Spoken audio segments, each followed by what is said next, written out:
Welcome to the 45th episode of Sawdust Station Podcast with your host, myself, Nick from NPG Creations, Josh from North Country Woodworking, and AJ from Crafted in NJ. Before we go ahead and get started, I want to give a quick thank you to Totalboat for being a sponsor, as well as Orca Abrasives for all your support, and Jtechphotonics for making this episode possible. Now, we got that out of the way. Josh, what's going on in your shop, man?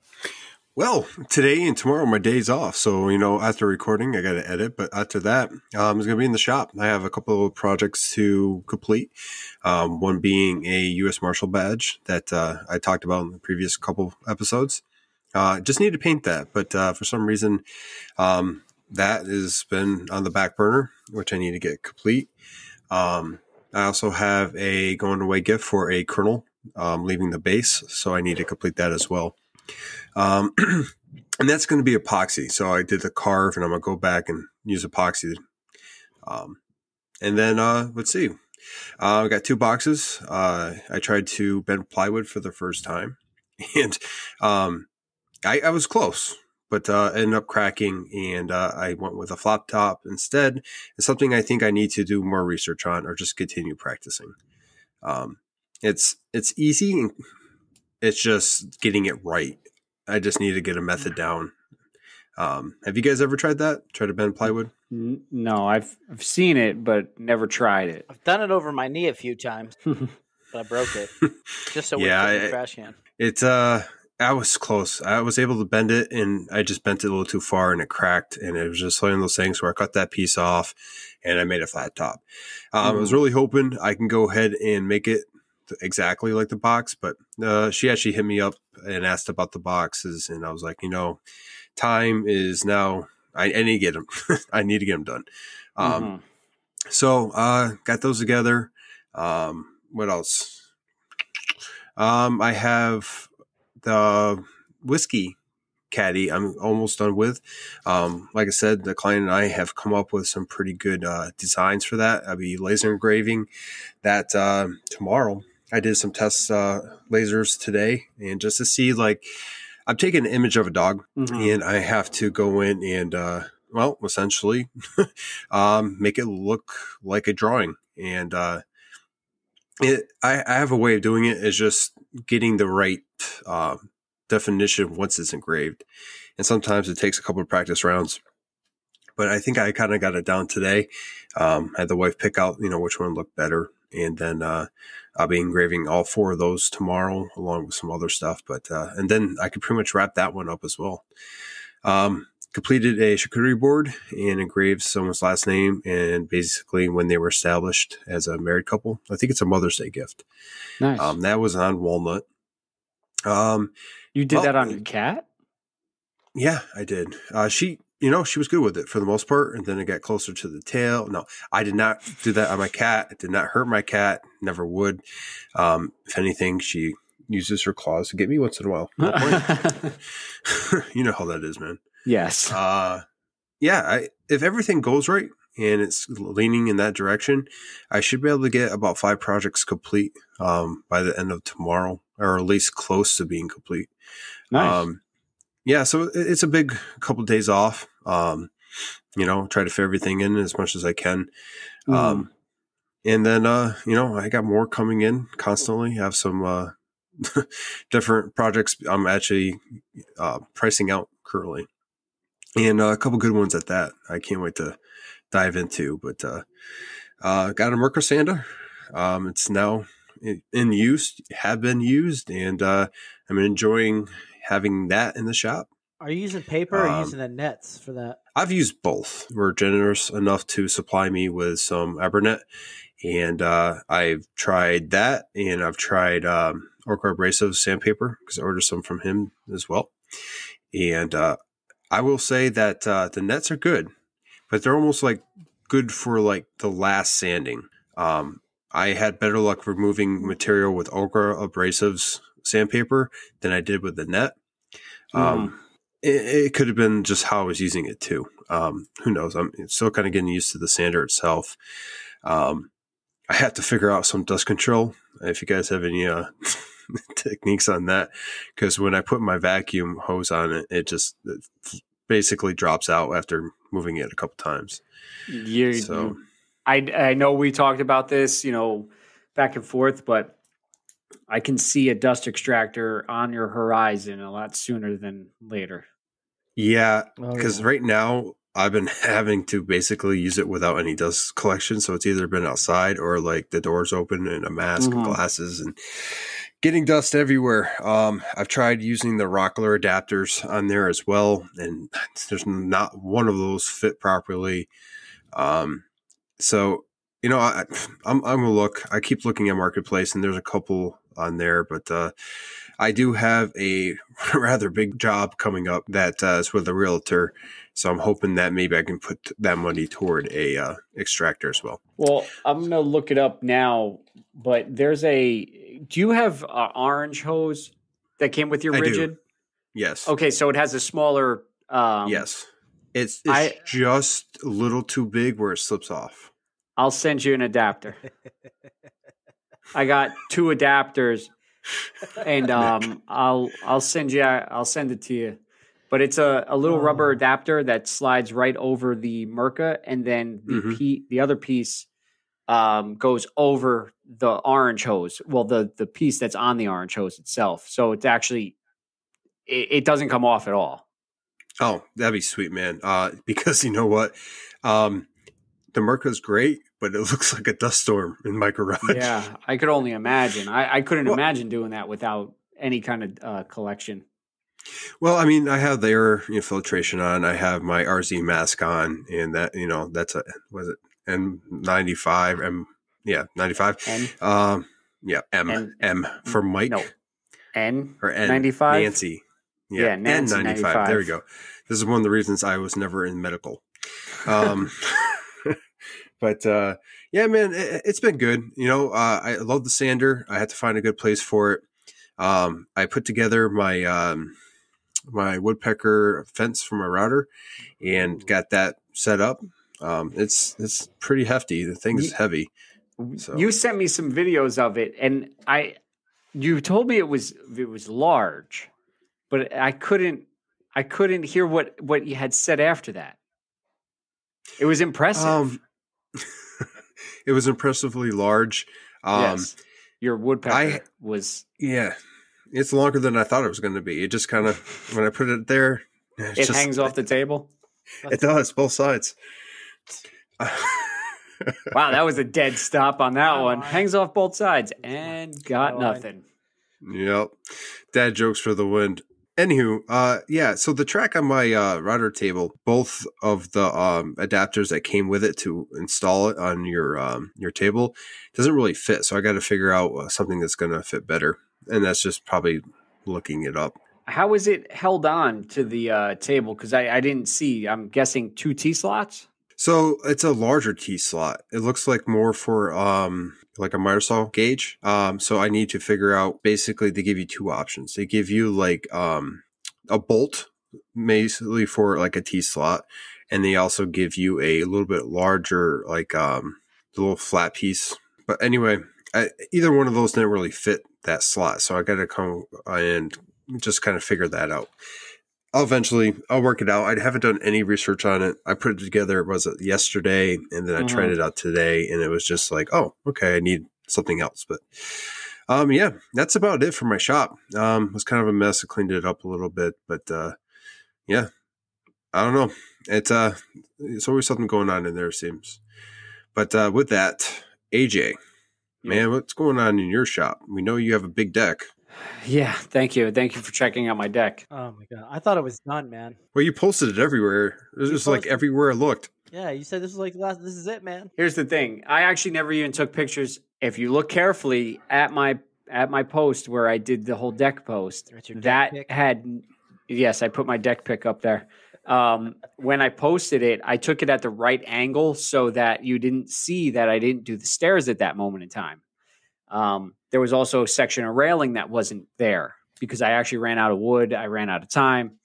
And then I was posting on my stories about the stairs and whatnot. I never actually took a finished stair picture. So in the last story that was up, it just showed that, the stairs were done and the railing was being put together. So actually the railing is all done. Like I was telling you guys before, I have to do like a little quarter railing on the right side of the stairs, because what happened was the previous owner, when they had this deck built, they built stairs that were as steep as Mount Everest, and they were built completely wrong. So as the math whiz I am, I went onto Google, found a stair calculator, and typed in my measurements. And I was trying to hit one spot where there was like a concrete landing pad. I wanted the stairs to be on there, but to do that, my stairs would be like, the stair themselves would be super high and it'd be uncomfortable to walk up. So what I had to do was I had to stretch them out, make them right. And what happened was they came past the house. So now I have to add some railing for safety, for God forbid we have, when we have children that they want to jump off the stairs. Children. Oh man. Yes. So, I got to make it right. And they look naked on the one side, with no railing, because you just see the steps, So it's more of an aesthetic thing for me, because when we walk down, it's not like we would stumble off the side of it. You say that now. my luck. One morning you go to the shed or something and you're going to end up down the steps. So, but with that, I got the railing to finish, and then got to just add some support pieces, because right now the two 2x10s that support the whole front of the deck have the 4x4s that go into the ground, and I got to add some bracing on those, some angles. It's stiff. The whole deck is stiff, but I want to add those angles just for extra support. Well, man, I will say that those pictures you took were at the right angle. It definitely made it look good. You always got to take good angled pics. Just saying. You do. I like I said, I made it look nice. I made it look, very proud, very large. Okay. But with that, the deck will get finished this weekend. I keep saying that, but I have to pick up some extra wood, because, like I said, this project kind of was going to go one way. And then it took a few turns that made me run through my stock a little bit quicker. And then so I ran out of balusters for the railing. I ran out of deck boards because I tailored it to how it was kind of coming together. And so I'll pick up some wood this weekend in my little hoopty, because right now I don't have a pickup truck, because somebody decided that they wanted to rear end me. And now it's in the body shop. So now I have a little Ford Escape that can't fit a. Welcome to the club, man.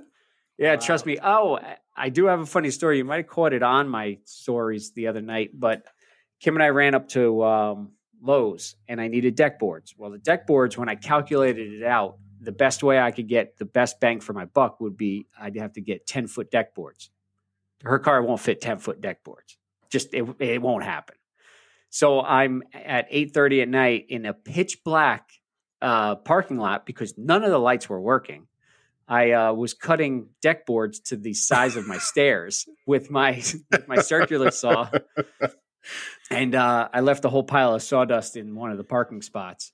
But I had to do what I had to do, because exactly. They knew I was there. So marking your territory. Exactly. So but it worked out. So I'll have to go and pick up some wood in this little hoopty that I got and cut it down in the parking lot, of course. With that, I am so far behind on regular projects that they're just all piling up at this point. So I got down in the shop last night. If you recall from last week, I had a flag that gave me the most headache and heartache and every kind of ache you could ever imagine. And let's just say that it wasn't exactly what the client wanted. Once the flag was presented, they sent him a picture of it, and he didn't, get upset or anything. He just went, can you do something a little different? So what we did was, this was a collaboration flag, and he made Chris over at Bear Country made a new flag, and then the engraving was going to be a little bit different. So I went with every precaution I could think of. I went very light on my engravings. I used the engraving bit. I did it all. And let me tell you, just a few of his boards were just a little wonky. So, of course, my carving was going. And as you know, a CNC is not going to follow the contour of the wood. So if one piece is up a little bit or down, you're going to miss certain spots, which it did. I was able to alleviate it, get it right. I delivered it today to Chris, and he really likes it. So hopefully everything goes fine. He can build the rest of the flag and then send it off. But I learned a lot on a CNC in the past 2 flags. Let's put it that way. I learned what not to do and what bits to use instead of using a V bit for fine detail when you don't want to. And then, just a normal project. Still got a bench that I got to make. And hopefully one day I'm going to actually get to that. Going back to the engraving bit, did you use the 30 or the 15? I used the 15. That was the 45611, I believe. Now you're putting me on the spot. But I used the 15 degree Amanatool from Toolstoday, and works great, I have to say. I used a 30 degree bit for one of the carves because I actually had to do like a V carve, but almost like a reverse V carve. So it didn't carve out the lettering. It actually carved out the pocket around the lettering. So the lettering stood out. I'll be doing that here soon too, yeah. So I used the 30 for that because the 15 is just too pointy. I figured, get the 30 in there to hog out a little bit more material. I did not want to use an RC bit because I knew what was going to happen. I knew I was going to run that tool path and it was just going to be too big. So, but the 30 degree worked out really, really well. And that flat bit works out great for doing those stars because Josh thought I was making... Josh thought I made some weird looking stars. They were very rounded, very small. They had no points. And to be fair, when you sent me that picture, some stars were already complete and you were already engraving the badge or it looked like you were. And then there was like these stars that looked like they were just little stumps. They looked like little like marshmallows. Yeah. So Lucky Charms. Yeah, that's kind of what it looked like. But no, those everything went perfect. I have to say, ran a couple tool paths a little different. Like I said, the wood was a little wonky in certain spots, so I had to redo the tool path again. Josh, you also told me about easel, that you can highlight a section and run that path at a different depth. And just that section, kind of. Yeah. So actually, I got this from Nick. So I don't know if I want to steal the show from him. But long story short, Nick, okay, cool, dude. Send it. So the master of easel has once told me when I got of age. Long story short, so an easel, there's a way to choose or kind of like hide everything, but what you want to carve.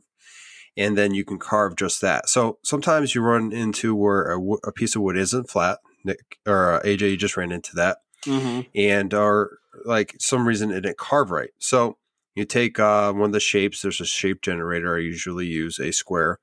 And you can put it over the part you do not want to carve. And you make it so it's surface level 0.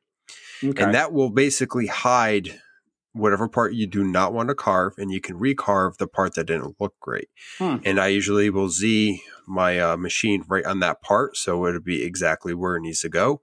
And it saved a couple of my projects. So kudos to Nick for figuring that out and passing that knowledge along. Trial, error, and a ton of hapsery. I'm just saying, if you know what that is. Like.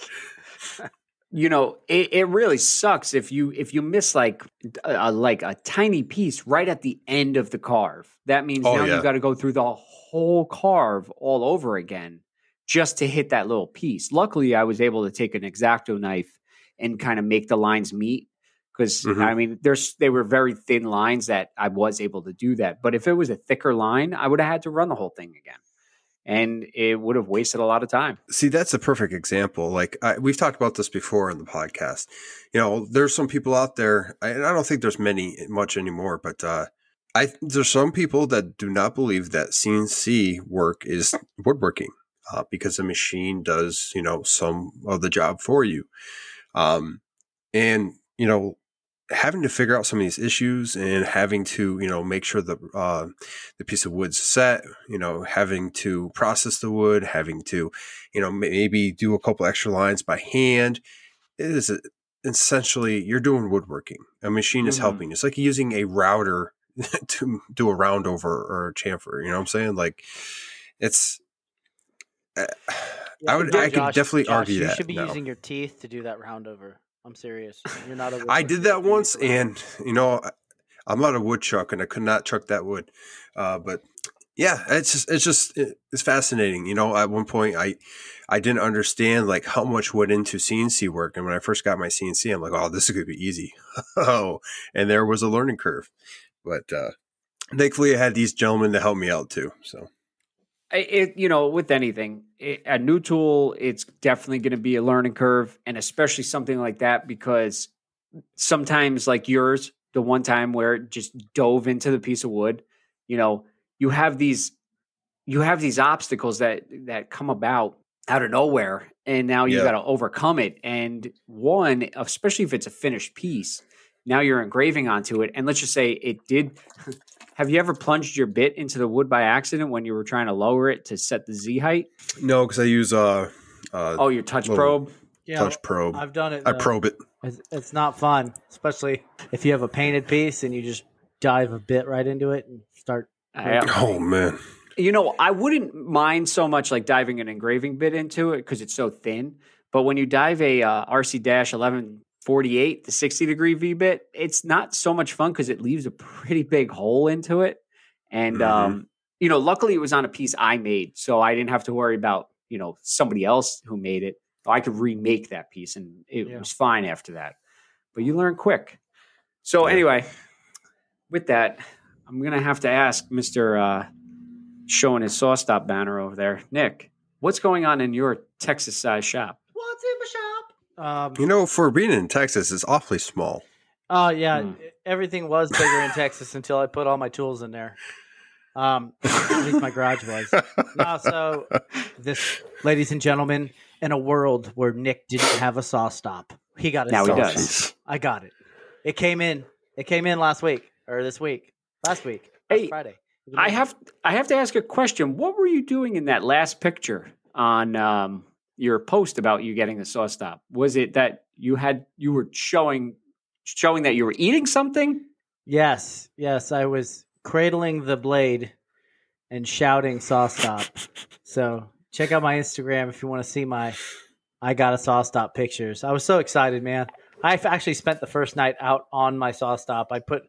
Everything's cast iron, so it's strong enough, and it's got support legs on one side. So what I did was I rolled out my sleeping bag and I slept on my Sawstop for the first night. So no pillow, so his face can cuddle the saw. No, I just didn't want the oils from my skin to rust the cast iron, so I wore protection. That's why he protected it with. What did you protect it with? Shield. Yeah. No, there but you go. It was a pain in the butt to put together. Really nice lead-in. Really easy to put the saw together, but if you're doing it by yourself, it's heavy, man. It's so heavy. I bet. And so I had the guys the gentleman at Woodcraft help load me up. They had a loading dock and got the all the boxes home, and the main box where the saw component is. I had to pull it out of the truck myself, so I rigged up some jerry rig, slid the thing out into some foam, and stood it upright. No damage, perfectly fine. It was nice controlled. I wasn't going to let it just thump out, but got it out, start breaking down the boxes, doing the inventory on the pieces, and start putting her together. I'd say the hardest parts were getting it out of my truck by myself and holding up the cast iron wings on the sides while I'm trying to bolt them in. I don't have 3 hands. I only got 2, so you kind of got to use your shoulder and to get them level. It's just a pain in the rear. But now it's all together. I have to say the directions were extremely clear and concise and very easy to read. So kudos to Sawstop for that. I went to go turn it on, fire it up right away. It did the little blinking light test, and then everything went green, and I engaged the ignition. It was like angels singing from the heavens when that saw was spinning. What's up? 220 or 115? It's 115. I have it on a 20 amp break or 20 amp outlet, but Nice. as opposed to, sorry, Josh, as opposed to, as opposed to my old Delta, which was 13 amp, this thing is a monster. Like, you can just hear the horsepower. 1.75 horsepower. I know that's not a lot comparatively to, like, there's 3, 5, 7 horsepower table saws out there, but for me, Can you imagine a 7 horsepower table saw? I can't even imagine the kickback off a 7 horsepower table saw. Could you? You could probably launch like a 2x4 across the street. You'd probably like be pushing it through, like so scared, like, all right, it's just gonna kick back. And I don't think you push it through on a 7 horsepower. I think it you just push it with that. like a stick. They call it a 40-foot 90-degree stick. stick. Dude, if it binds and then it shoots that 2x4 back, it's going through a window or going through a door. It's going through you. Yeah. You're doing a video and you're on your table saw, and then you move, and there's a bunch of boards on the wall from kickback. Hey, what are those holes for? You putting in ventilation? Oh no. Kickback. Yeah. But I rearranged the shop a little bit to make the flow. I went today, actually. So Mike from Veteranwoodco shot me the plans for I don't remember what it's called. It's an outfeed table, but it's a really nice outfeed table. It's got black melamine on top. It's got casters on the bottom, drawers, all that stuff. I think we posted a picture or posted the link of it in one of our show notes from the last time. Oh yeah, we talked about that last week. So I went. And Was it last week? I thought it was a couple weeks ago. Yeah, one ago. of those weeks. But I went and got the Baltic birch for that project. The casters for it just came in today in the mail, so I'll be working on that this weekend. Amongst some other things, I have 2 projects left before I bingo on projects. So, like as far as the NPG Creations LLC goes, by the way, I'm now an official LLC. Starting, Wow, it's pretty. I don't know, intimidating because you had a lot more stuff to worry about now, as you know. Like taxes and all that other stuff, but it covers me in case I get audited. Anyway, that bench, I know we talked about it. I did not look at it. Is it built or is it made from the C, like by your CNC, or no, man, is it made? You build it. Okay. Yeah, it's a 2x4s, 3/4 inch Baltic birch, black melamine, and T-tracks. So it's like, how much did it all cost you to get everything ready for the bench? So I got it over time. I knew I was getting this saw, and I knew, but I didn't want to build an outfeed table to a saw I didn't have yet, just in case my height was off. I'm not following the plans to a T. I don't have the room to put an 8-foot outfeed table behind my table saw. So I'm doing a 6-foot outfeed table. All right. So I didn't need quite as much material. Okay. So the plans call for 4 pieces of Baltic birch. I got 2. I'm not going to make the drawers right away. I'll make those separate later on. This way, I'm covered for the rest of the bench and it can become operational. So you're looking at about $130 for 2 4x8 sheets of 3/4 inch Baltic birch. I got that black melamine. I got 4 sheets of it for like 80 bones, but I sold 2 of them. So, I mean, I made a little bit of money back off that. Actually, when it comes down to it, I really didn't even pay for the black melamine because I sold it for more than I bought it for. I sold the 2 for more than I bought the 4 for. So I got some free black melamine. $25 for the casters. I got the heavy duty black 4-inch casters. And then, oh man, 2x4. I still got to set. What's up? I got to send you those casters I keep talking to you the about. ones, because I was going to put those on my my big bandsaw. I'll get them packed up this week and send them out. Yeah, just let me know how much you want for them, and I'll send it your way.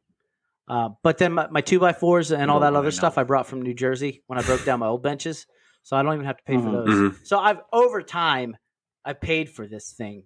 But in the lumber market today, if you were to go buy all this stuff new, you're at least spending $5 on it. Not, you know what I mean? Like, if you're gonna $5, $500 at least. At least, man, because you need 1 sheet of black melamine, 4x8. The plans call for 4 3/4 inch Baltic birch 4x8 sheets of plywood and Wow. however many 2x4s and casters and T-track. I already have some T-track left over from stuff I ordered before too, so I'm already set, you know? So why are you going T-track? Why not the dovetails from Microjig? I don't know if the dovetails from Microjig will hold up in melamine. They held up in plywood. Plywood's so far. different, And though. MDF, yeah. Yeah, I mean, it is an MDF. It holds up too. Well, I mean, you got melamine it's the MDF with the black veneer on it. I don't know. Yep. Yeah. I don't want to have to worry about that peeling and catching. Does that make sense? Because if you catch does, a Yeah, corner, that's true. you catch the corner of that veneer, that like plastic-like veneer, and it starts to chip and peel, and it's going to look like garbage. And what it is, man. I'd rather plus now I don't have to route anything into the melamine. I just cut the melamine into slices and put the T-track around it. Oh, that's a good idea. That's a really good idea. Now, because I mean, I've seen people route them in, but they use 3/4 melamine, and I don't think the T-tracks were 3/4. No, but I think they're like 1/2 inch, aren't they? Yeah, it's 1/2 inch, but Okay. regardless, I mean, I could always put strips underneath it if I have to of whatever, you know. It's a good idea, though. Quarter inch something underneath it. It just we'll figure it out as I go. That's like towards the end of the project where I'm going to be working on the surface. I'm more concerned about getting the dimensions just right because my table saw, this saw stop, it's on it's on a mobile base, but the mobile base sticks out. So my bench top is going to have overhang instead of going straight down for the outfeed, you know? And also I am going to have to route out some of the melamine because I want it to match the T-track or the miter track on the table saw as well. So if I have a larger jig, I can just slide it straight back. Make sense? Okay. Nice. I'm excited to see that build, man. Are you going to film it and post it up, or are you going to do a time lapse? I'll probably end up screwing it up a couple times and then going to buy more stuff. And no, I might. I'll do snippets, but I'm not going to do the whole thing. That's way too much. I've got actual stuff to do with real work now. But anyway, that being said, I did post a couple more ads on the Facebook market, and I've been getting. I saw. Yeah.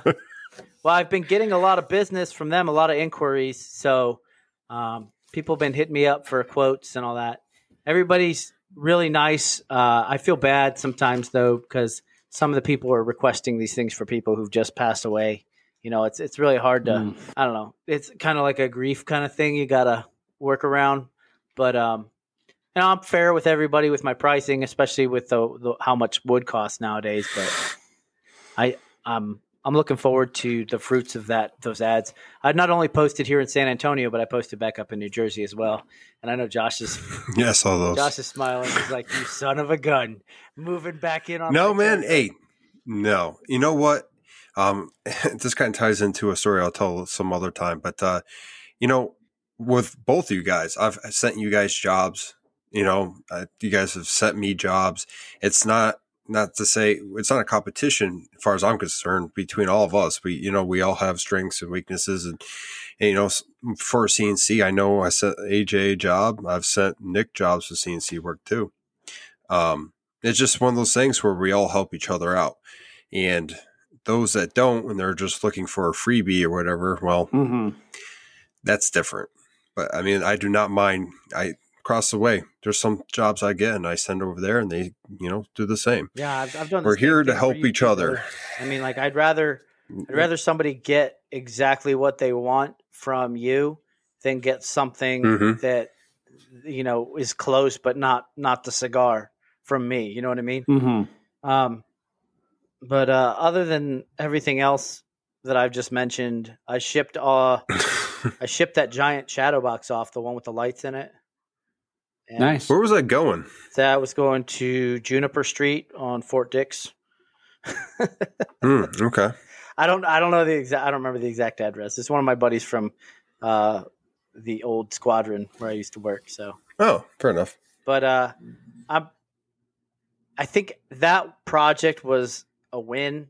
However, I wasn't completely happy with the stripes on it. But if you want to see a picture of it, go. Why? Because the file I used wasn't perfect, and I didn't make it.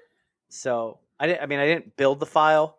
However, I did. Okay. It looked okay on paper, but after it started cutting, it there was inconsistencies, and sometimes the vector files you use aren't always aren't as visually pleasing when they're cut out as they are on paper or on your computer. Yeah, you really have to be careful. I know I did a flag a while back, and it was the Air Force symbol, and it looked great. I could not see anything wrong with it, and as it was carving, the lines were not straight. Would be a good way. Had noise as it was carving. It had noise. Like it was kind of like not a clean carve. And I zoomed in really, like I had to zoom in, and I realized the lines that I imported onto the flag had noise as well. And so like I obviously threw it out and tried it again and with a new file, but you have to be careful. That's happened to me more than once. I'm sure it's happened to you guys too. Yep. You import a file and there's a dot randomly somewhere. And you see the CNC slowly going over in the far right-hand corner and about to go down. And luckily I've stopped it before it's done it, but there's been times where I wasn't able to because there was some random dot. Yeah. So what I do if, say I don't like something that I make, what I do is, because I'm really picky, especially about my own work, I'll ask other people like, hey, what's wrong with this? Look for something wrong with it. If you don't see anything wrong with it, look close. Like tell me if you see anything that doesn't look right.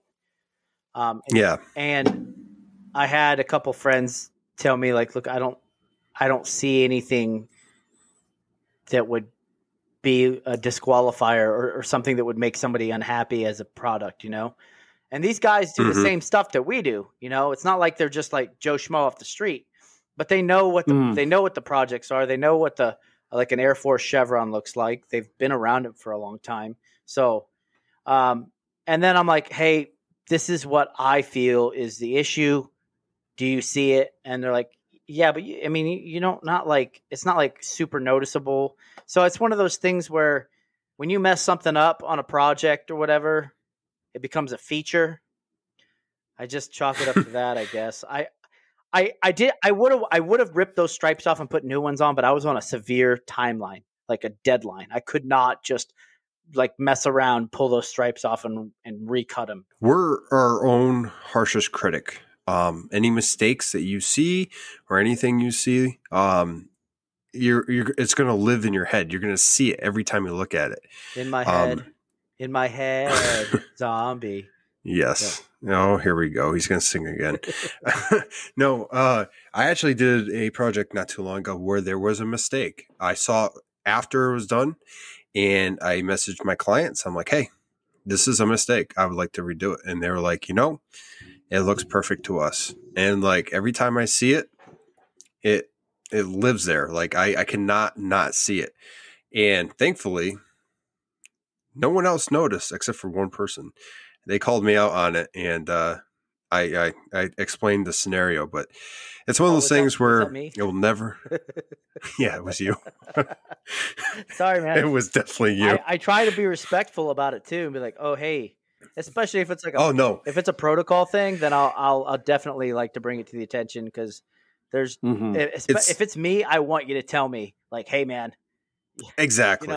And that's how I feel too. And I think I even messaged you back. And I'm like, if you see a mistake that I do, you message me and let me know because I'm not perfect and my projects are not perfect and I'm still learning.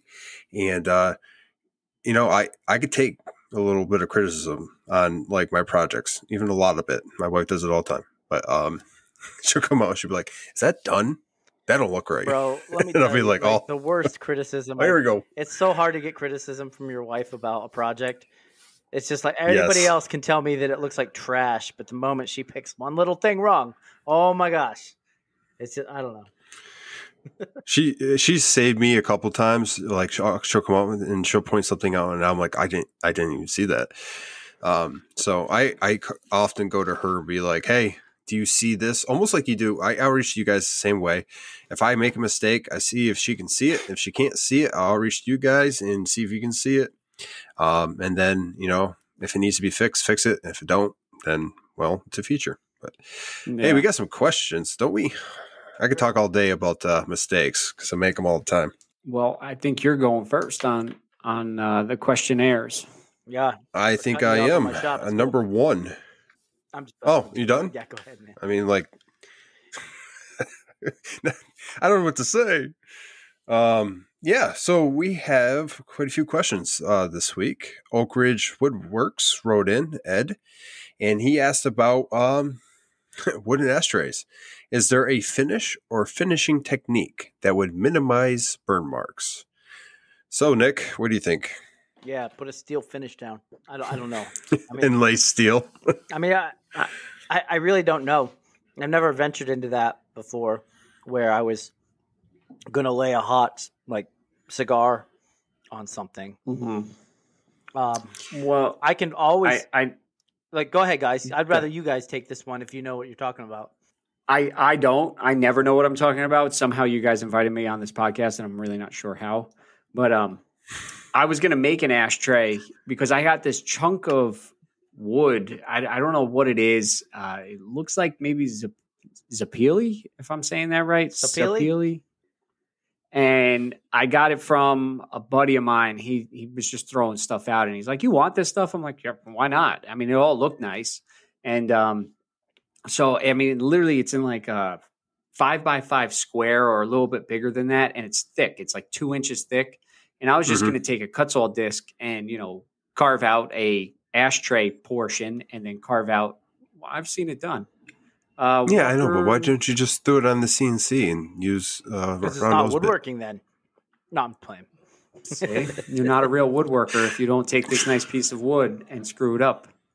So it's gotta have features. But I mean, yes, it was going to have a nice feature in it that was probably not going to be nice.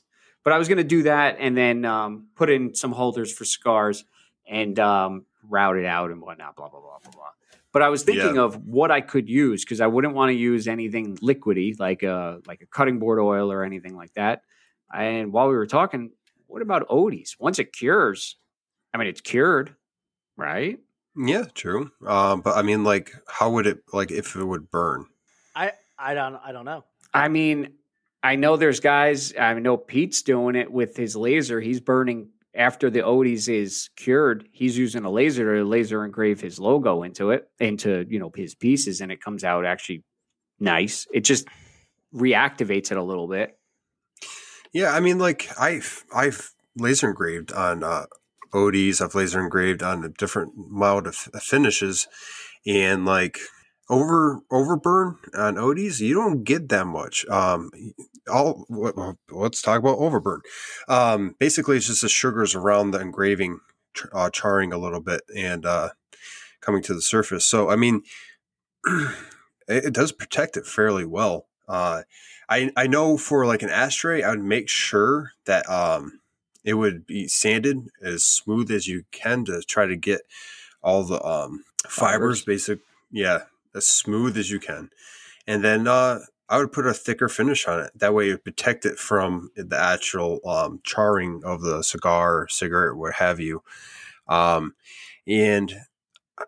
Odie's might do it. I mean, you can use Danish oil. You can use any one of those because once it, dries, it should be good. What about even Halcyon? See, Halcyon, I don't know. Because it's being a varnish and how thick it is, it might work, but I don't know how it would hold up to heat, extreme heat, burning. You know what I smell, right? What? An experiment. A test? Experiment? Ooh. I smell a Google search. Or that. Well, it wouldn't take much to, you could really just burn anything and put it on a finish, a little piece, and see how it holds up. I'll be game for that. Yeah. Best finishes to use for a cigar ashtray. First Google search. They said don't just use bare wood, pine, and just let it burn. You want to line that pine with it's cotton. A one-time use. What time? Yep, the house, everything. I'll tell you what. Hey, so I have a couple friends who make ashtrays on a consistent basis. So I will get with them this week, and I will come back and Ooh. and I will respond next week with their answer. But other than that, I can't really give you a definitive answer. I don't know.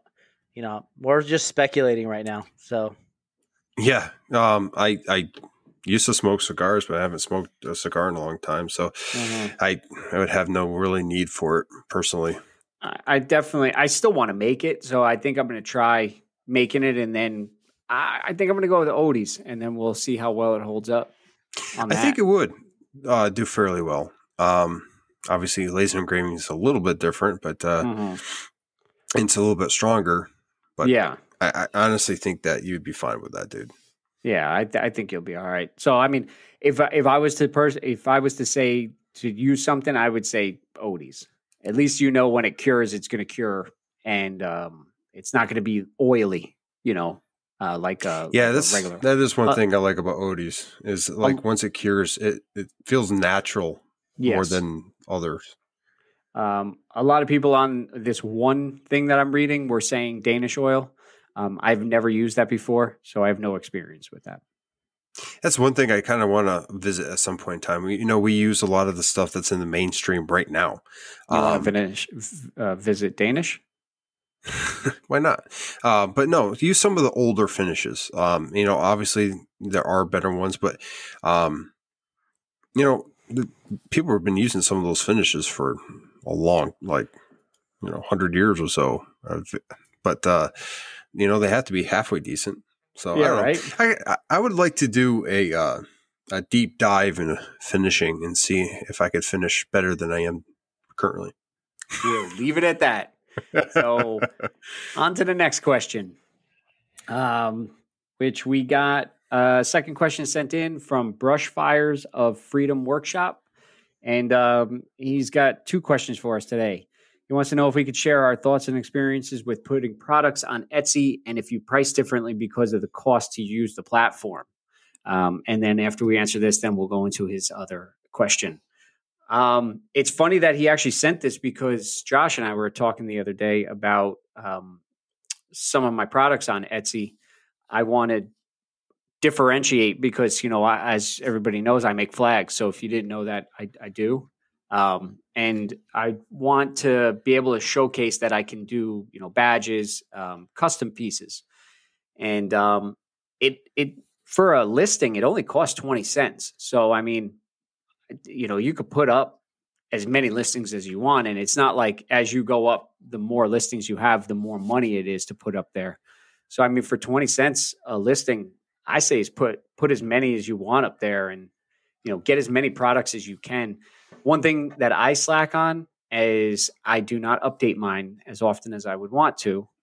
I just don't have enough time that I never remember to. But I'd say put as many as you can. What about you guys? That's a good question. I love Etsy because it does all the advertising and all that stuff for me. People type in keywords in the search bar, and obviously, whatever comes up with that keyword, it's been tagged. But I do charge more on Etsy, and that is to accommodate their cut. You know what I mean? I haven't had it hasn't been bad either because it hasn't deterred anybody from buying. So some people even have messaged me on Facebook and said, "Hey, do you have a website?" So I sent them, I say, "Hey, you could buy it from me here and I can invoice you, or you could go on Etsy and you can, click on what you want and then buy it there. But just fair warning that it's going to cost more on Etsy." And, some people get that warm fuzzy when they put their credit card information in or whatever and pay the money to some stranger for something that they're going to get their, money insured, I guess you could say, in case I don't fulfill my end of the bargain, which I'm, totally fine. I get it. But let's just put it this way. I have one item that I typically sell for $85 plus shipping. Well, on Etsy, it's $95 plus shipping. So for 85 flat or 85 plus like $7, you could get it from me. So it's like what, $92, but you're going to pay 95 plus 7. So you're going from what, 92 you're paying a whole nother what, $10-15 for shipping and Etsy's cut. So that's how you got to do it, man. You got to protect your bottom line, because that's, I mean, if you're doing it right and charging and making money off labor and making money off of your material, your materials and all that, then you shouldn't have to worry about taking your cut. That's how I feel. Yeah. I mean, it makes sense. Go ahead, Josh. So I'm fairly new on Etsy. I started my listing, I think, in the beginning of the year. I've had one whole sale on there, and it was a sticker. And that sticker, they actually claimed they never got it, so I had to send another one. So I have lost more money on Etsy than I have gained. And I mean, I put stickers up there for my first listings to get something up there. I usually send out stickers or sticker swaps. I've actually been slacking on that, but did you insure that sticker when you shipped it? Because I did the second time. If you have a tracking number and insurance, then they don't have a leg to stand on. Yeah, the second time I did for sure. I don't know why someone would want 2 of my stickers. But great, it's out there. But yeah, so I get views. I haven't got any sales on there. I actually haven't gone on there in a while. And a while back, I went and realized, thanks to AJ, that some of my listings were expired and had to renew them. And I honestly forgot that was even a thing. So I'm probably the worst one here talking about Etsy, but it's something I'm trying to work on. Now with having the Glowforge and setting different things up, I'm kind of finding my little niche when it comes to like those kind of projects. I have some things lined up that I'm going to be putting up there eventually. Once I get just a little bit of downtime to do that. But it's definitely a tool in your arsenal, and it's something that you can get your name out there. And like Nick said, some people want to have that reinsurance. They want to go to a site.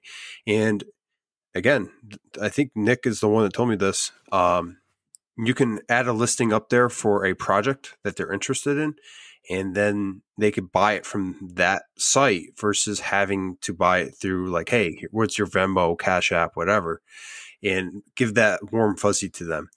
And then, they get a receipt, they're protected, you're protected, everyone's protected. Protection is important. And, I'm still kind of feeling my way out. The way I charge and the way I get money is definitely, progressed since the beginning. Cash and Alley versus Cash App, Venmo, and PayPal. But, there's other venues out there, depending on what you want to do. So I'm learning with you, man. And good question. Yeah. One thing that you can also do is, like Nick was saying, you can have them go to Etsy to buy it. One, that also boosts, it makes more sales. It shows that more people are buying from you. Even if you're telling them to go buy it from Etsy, it's still 6.5. They're still buying it from you, but it just looks better, because I think I got like 6 sales or something like that. It's not impressive, and I think if you better than my one. Yeah. Well, I got a couple reviews, which also reviews help. So, I was even thinking about if I do start selling on Etsy a little bit more. And Etsy's a little strange. For a while, I was getting a lot of inquiries on Etsy, and then, a few sales, and then out of nowhere, it just died. Of course, like I said, I haven't updated it. So I have a lot of stuff that I could put on there potentially, but I was unaware of how to put it on and make it look right. And so I just have to sit down one day, really go over it. Once I'm about 50, then I'll be able to get my Etsy updated. But, well, it's one of those things where finding time to do, because I'm very lucky, and I believe you guys are the same. Word of mouth is a big advertisement for me. I haven't really had to do much advertising because of that. I have customers that come to me because of other customers, and that has been that's been my selling point. That's one of the reasons I haven't dived in Etsy. Now, I will caveat that I would love to be a 50-50 where I make custom orders and then have things already in stock to sell. That way I can shut off one of those and then just rely and, have two kind of streams of income versus, custom orders, because I love doing things from scratch and projects, but it's nice to be able to do something like, say the mallets I make. It's nice to be able to go to the mallet, have the dimensions, have everything set, and be able to, get it done real quick versus sit down, do plans, go out there, change your plans as you're doing it, and so on and so on. Yeah. But I think he had a second part of that question, did he not? He did. And he wants to know, is clear a color? No. Nick. No, it's not. It's not happening. Don't worry, Nick. We got even more questions like that coming up. You clear coat something? What color is that thing that you clear coat? It's the color underneath Milky. the clear coat. Right? Oh, he's aggravated now. I'm just saying, like, you want to do this? Let's do this. Let's dance. So for everyone listening, he is literally leaning back in his chair, staring into the camera, has a smirk on his face, and he's prepped and ready. Oh, he's pointing now. That's right. How rude. The evil monkey All under right. the bed. It is. So with that, we're going to go with Nick's answer and just say no. Clear is not a color. Clear is a clear. All right. Well, Next question. next question is from Sam. Sam writes, "Hey Josh, AJ, and Nick. I've been enjoying the podcast as always. It's a busy time of year. 2 questions. I have a client that wants a table built, but they warn me that the table will be at the center of their homes and lives. And they have 3 children. They are wanting a table that will not have visible watermarks left on it from, inevitable spills and glasses of water being left, etc. What finish would you most recommend to hold up to this constant use and wear?" Halcyon. Either Halcyon or like a bar top finish from Totalboat. I'm going to go with both of those answers, but I also recommend Odie's oil, depending on what kind of wood it is, obviously. Yeah. You're not going to put, I'm not going to put one. Odie's on pine. You know what I mean? So What? here, You wouldn't do here's it on a stupid pallet wood? question. No. Why? Why not? Like most cutting boards, charcuterie boards, eventually you're going to have to re-oil them because of use and whatnot. How long do you think Odie's last? Well, Like, how long do you think that finish will last? I'm gonna tell you right now. I spoke with the gentleman from Odie's, and they say they put Odie's on like a fence outside in the weather.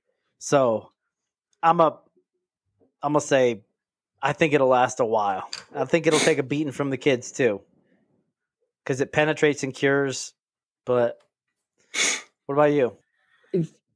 Speaking of, because I've been toying around the idea of doing a live edge or some kind of wood top in a bathroom, like on a vanity, and I wanted to coat it in, an epoxy or something like that. But I was afraid of scratches or whatnot. I'm wondering how the Odie's would work and stand up to that. It'd kind of be like a table, but of course you're using a lot more instead of just watermarks. You got products and whatnot that might go on to it. I'm curious on how that would hold up under certain circumstances. I don't know. My feels on that would be I would use tabletop or bar top, like some kind of epoxy on top. Just because of cleaning supplies and stuff like that. I honestly don't know how Odie's would hold up with like harsh chemicals. One other thing that would have to be a factor in to depend on what you want to clear or coat your tabletop with is if you want a high sheen or you want something more natural looking. If you go bar top, you're going to have that like deep, wet, glossy look. If you go with Odie's, you're going to have more of a matte kind of finish, and it's going to look more natural. Yeah, I mean, you can really go any which way, but those 2 options, I think we all agree on there. I know some people use Rubio, and I think that will hold up, but I'm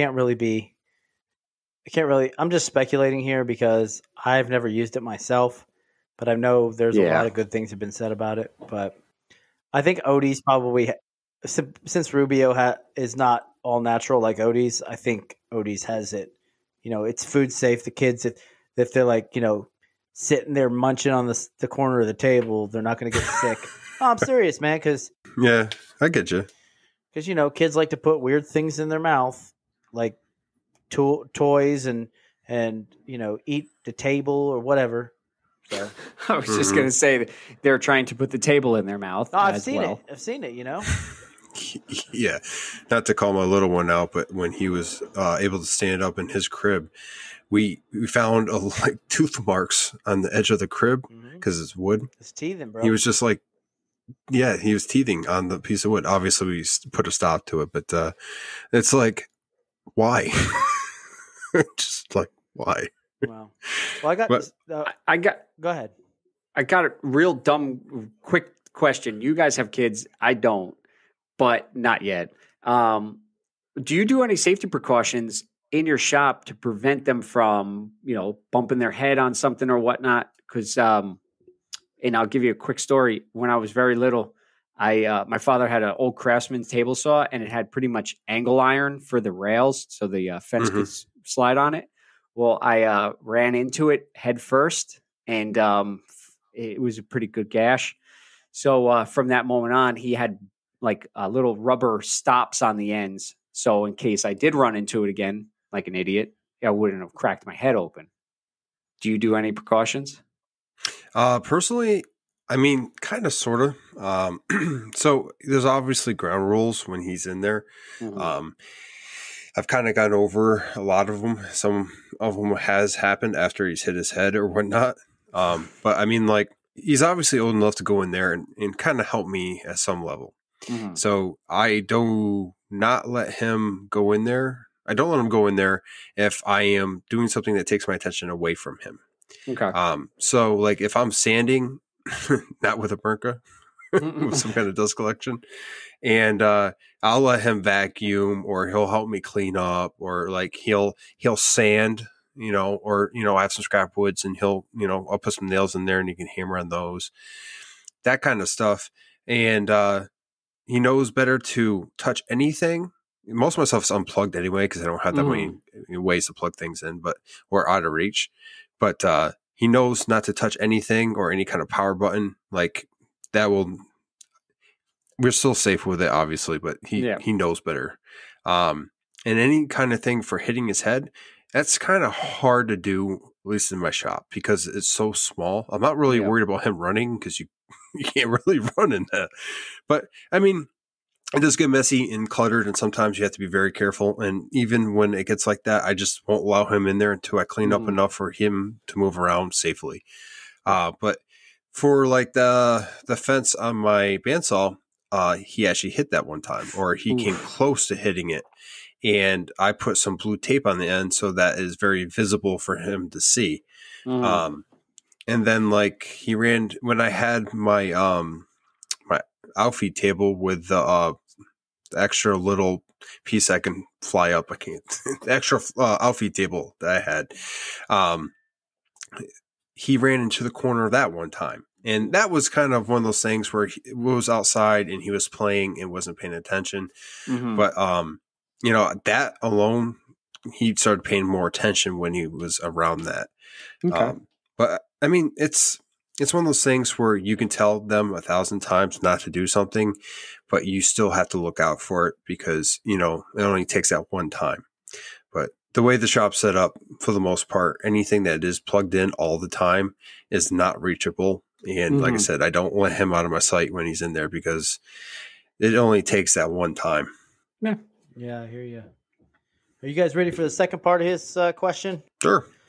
All right. And second, with the days getting longer, I find that I'm out in the shop much later than usual. I do live in an area where I have immediate neighbors. How do you manage the noise level? Any tips, tricks, or time limit boundaries that you hold? Keep making sawdust, Sam.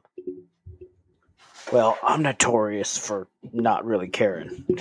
I go ahead and use all my tools whenever I want. As long as I don't wake the kids up, I think I'm fine. But when the neighbors do call the cops on me, actually, it's never happened, to be honest with you. If if I'm making a lot of noise and I have somebody who's unhappy with that, I'll just call the cops on them for a noise complaint. And when the cops start coming down the road, I turn all the equipment off, shut the lights off, and act like I'm not home. And then they show up at their house and blah, blah, blah. And yeah, so no, I'm playing. That's a good deal. Now, I know there's quiet hours where I used to live, but not so much here. How about you, Josh? I know you got neighbors like neighbors to the left, neighbors to the right. So, yeah, I do have neighbors. And obviously, you know, we have people coming in and out since I've been here. And I've been lucky. I've had really good neighbors and understanding. And that's one of the first things we meet the neighbors. I always caveat like, hey, you know, welcome to the neighborhood. I am a woodworker. I make noise. If it bothers you, let me know. We'll work out, you know, something where I can do what I need to do, and I won't bother you if I can help it.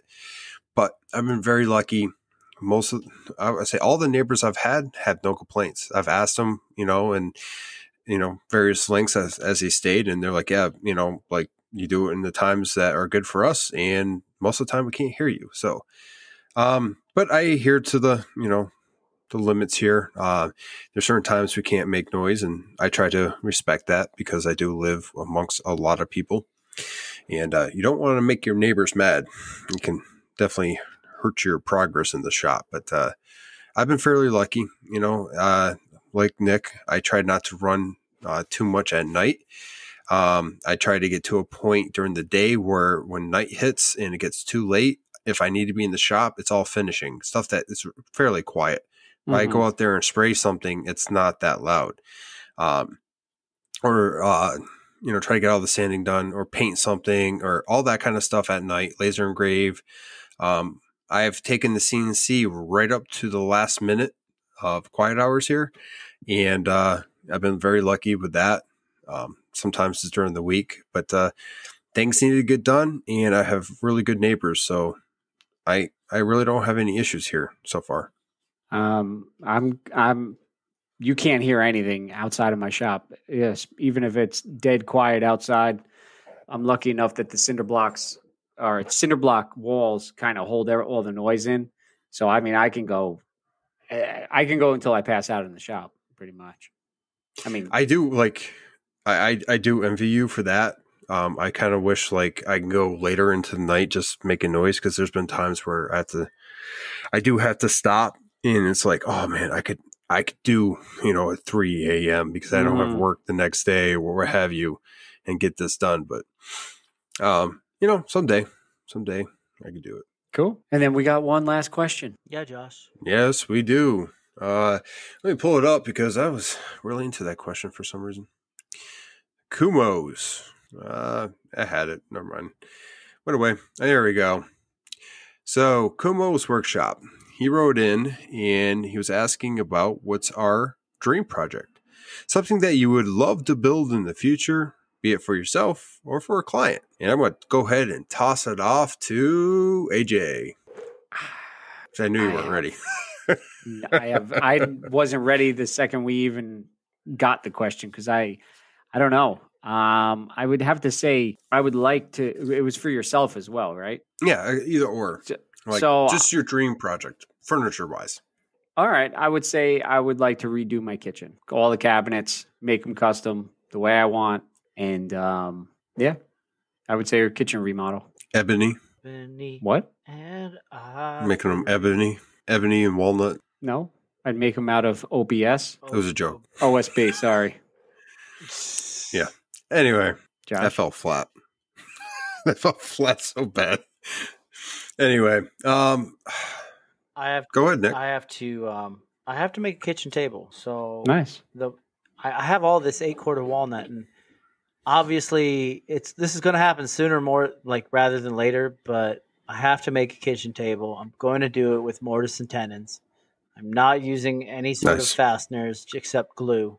I might use pins that I make, you know, handmade pins for like the stretcher or whatnot. But we'll see, man. That's what I got to tackle now at some point here. And it would be easier if I get this outfeed table made first. Then I don't have to worry about, you know, ripping long planks down my table saw and them just like flipping up when they get too heavy, you know? Mm-hmm.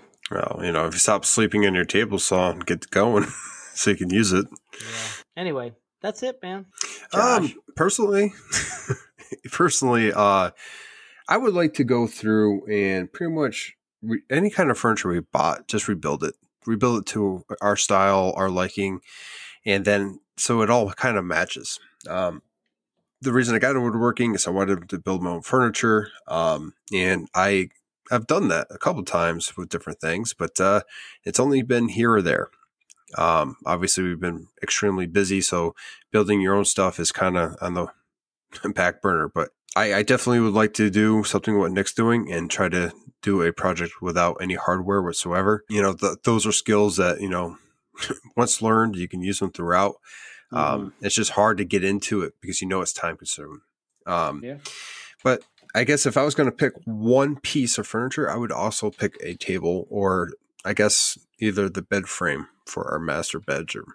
One of those two projects I've been told my wife I would build her, and I have not yet. But eventually, when I get time, I'm definitely going to do it. I've drew up some plans. We've kind of gone over things we'd like, and I would probably do something similar to a river table for the kitchen, and then for our bed frame, there's been a couple different styles we've kind of looked at. But yeah, someday, dreams, right? Dreams. You can always dream, right? Yeah. Amen. I will say that I made a bed frame for one of Kim's friends, and of course I had no idea what I was doing. Learned a lot on that one as well.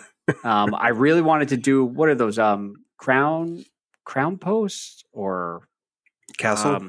Castle, yes, thank you.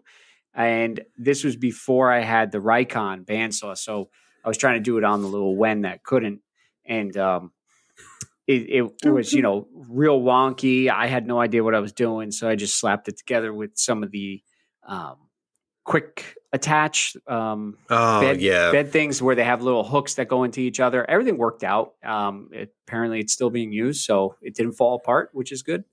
But learned a lot on that as well, and it was just made out of, you know, pine, and it's holding up. But yeah, a bed frame is definitely one of them. That's a pretty cool project, but I know for a big project, it's a kitchen thing for me, you know, where a bed frame is one thing, but then I think because I can't build drawers for my life, for some reason I have a space that I need to go into, and I make the drawer too big or way too small. I don't account for the drawer slides for some reason. I didn't know that was a thing. Yeah. So it's a thing. Cabinetry, I think it's a little bit tricky for me, but I would like to learn it one day. No, that's it. You just got to do it a couple of times and learn. Like everything we've done, we started somewhere, we messed up a lot, and we learned as we went. But, you know, at this time, after we kind of wrapped up most of the questions, I would like to thank a screw company. They really went out on a limb, and they sent us some samples, and, you know, Velocity screws went and sent us all a sample pack after mentioning them on the podcast. I think it was last episode. Mm-hmm. And I'm telling you, it's a great sample pack. I wasn't expecting it to be as complete as it is. I have yet to use it because I just got it today, but I am super excited about you know, putting it to use. So just a huge thank you from us to them, and looking forward to, you know, checking them out a little bit more. And if you haven't, go ahead and check them out as well. Definitely. They sent a couple videos that in my Instagram DM, and they actually had some guy doing a test, and he put 16 pounds on the screw bit while it was still in the screw, and it held. And then oh wow. Yeah, I was like, that's pretty impressive. And then they had another one with another drill sitting on top of the one drill that was stuck in the wall. I mean, I'm really curious to see, you know, what they can do. I mean, from all the videos, they look like amazing screws, you know, because we all struggle with it. You have the magnetic bits, they don't hold as well, or even if they do hold, they still flop down a little bit, especially when you go to use it. You know, they don't look like they, you know, strip like a normal Phillips. And Phillips, as everybody knows, strips no matter what. You could be going as easy as you can, and they get a little tension on them, and next thing you know, they're stripped. I try to avoid them at all costs. They strip so much, they're next up on the main stage. I'm telling you, brother. And with that, with that, we'd like to say if you want to send in a question, you can send it into sawdustnationpodcast@gmail.com. You can also message it to us at Sawdust Nation Podcast on Instagram. You can reach Nick, who made that wonderful joke, over at NPG Creations.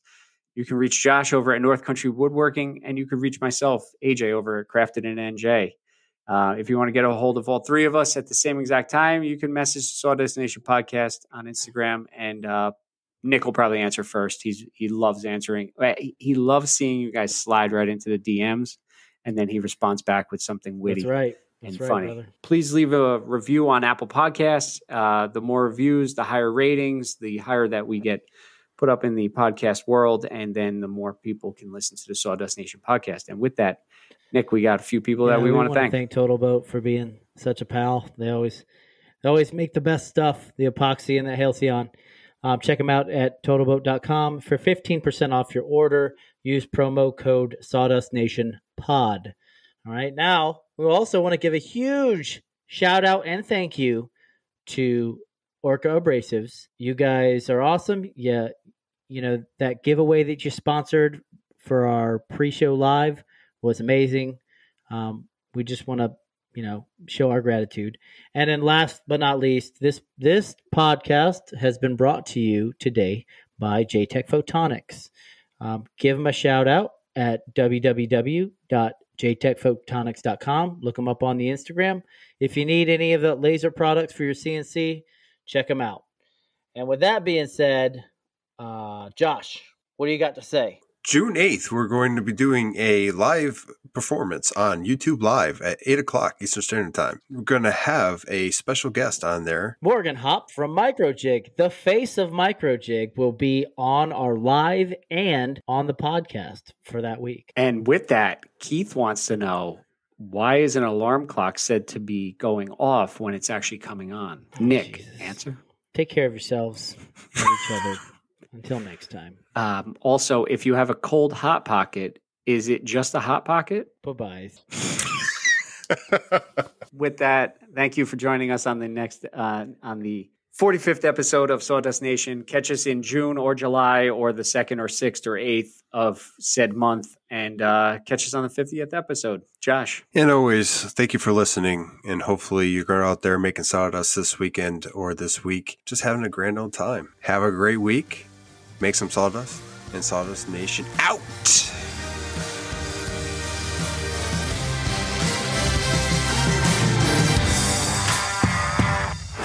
So how about those Phillips screws, man? Stripping for tip. I can screw them all along. That's right. That's a good one.